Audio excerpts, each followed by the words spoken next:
আপুনি জানেনে বুট, মগু, মচুৰ দাইলৰ দৰে দালিবোৰ অনুচিতভাৱে তিয়াই ৰখাৰ ফলত বিপদজনক অণুজীৱৰ সংক্ৰমণ হ'ব পাৰে, যাৰ ফলত খাদ্যজনিত গুৰুতৰ ৰোগ হ'ব পাৰে। প্ৰতি বছৰে অসমত এনে সংক্ৰমণৰ ফলত মানুহৰ মৃত্যু পৰ্যন্ত হয়।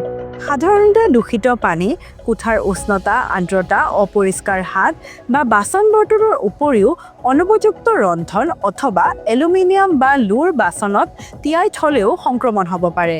সেয়ে ৰন্ধনৰ পূৰ্বে তিয়াই থকা শস্যখিনি পিছল, বেয়া গোন্ধ বা ফেন উঠি আহিছে নেকি চাই লোৱাটো অতি গুৰুত্বপূৰ্ণ।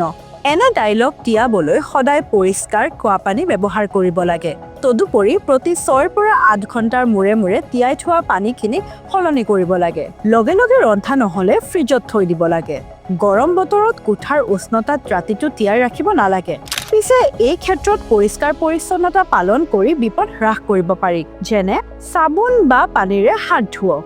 পৰিষ্কাৰ বাচন-বৰ্তন ব্যৱহাৰ কৰক। এলুমিনিয়াম বা মামৰে ধৰা পাত্ৰ ব্যৱহাৰ কৰাৰ পৰা বিৰত থাকক। এনেদৰে সামান্য সাৱধানতাৰে আপুনি সংক্ৰমণৰ এই বিপদৰ পৰা হাত সাৰিব পাৰে।